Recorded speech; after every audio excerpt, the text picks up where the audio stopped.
भारत हा जगातला असा एकमेव देश होत चालला आहे जिथं अध्यात्माच्या नावाखाली अंधश्रद्धा केली जाते, जिथे कायद्याचे रक्षक हेच कायद्याचे भक्षक होत चाललेत, जिथे सरकारी टेंडर्स हे क्वालिटी बघून नाही तर क्वांटिटी बघून दिले जाते, आणि जिथे मंदिर हे श्रद्धेचे स्थान नसून श्रद्धाळूंचे पैसे कसे लुटायचे याचे अड्डे होत चाललेत। आणि याचं जिवंत उदाहरण म्हणजे अयोध्येतील राम मंदिर। राम मंदिर हे एक अशा ठिकाणी बांधले गेलेलं आहे जिथे रामाचा जन्म झालाय, आणि राम मंदिर हिंदूंचं असं तीर्थक्षेत्र आहे जे खूप पवित्र मानलं जातं।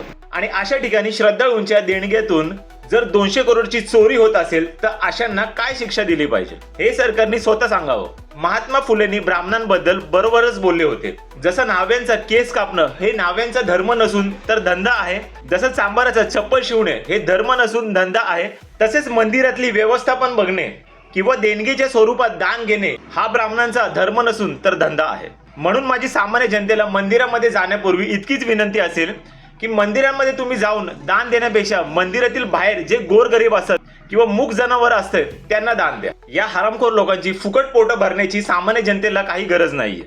शुक्ला, मिश्रा, यादव, श्रीवास्तव, पांडे हे कोण आहेत? हे राम मंदिर मध्ये पैसे मोजणारे तेच हरामखोर ब्राह्मण आहेत ज्यांना देव धर्माशी काही घेणे देणं नाही, फक्त पैसा कुठून लुटता येईल हेच त्यांना माहिती असते। आणि ह्यांच्यावरचा सुपरवायझर असणारा अनुकल्प मिश्रा याला जेव्हा सांगण्यात येते की मंदिरामध्ये काउंटिंग डिपार्टमेंटच्या इथं सीसीटीव्ही कॅमेरा बसवायला, तेव्हा हाच हरामखोर बोलतो की सीसीटीव्ही कॅमेरा लावायची काय गरज आहे, पोरं आपलीच आहेत ना। आपलीच म्हणजे कोण? याला ब्राह्मण बोलायचं आहे का? मग UGC मध्ये प्रोटेस्ट करणारे हे आपले नाहीत का? जंतर मंतर मध्ये प्रोटेस्ट करणारे हे आपले नाहीत का? संभाजीनगर मध्ये प्रोटेस्ट करणारे हे आपले नाहीत का? पण कष्ट करून स्वतःचे हक्क मागणारी जनता ही सरकारची नाहीये। पण मंदिरामध्ये येणाऱ्या देणगीतून श्रद्धाळूंच्या टाळूवरची लोणी खाणारे जी संस्था आणि ट्रस्ट आहेत ते मात्र सरकारला पाहिजे।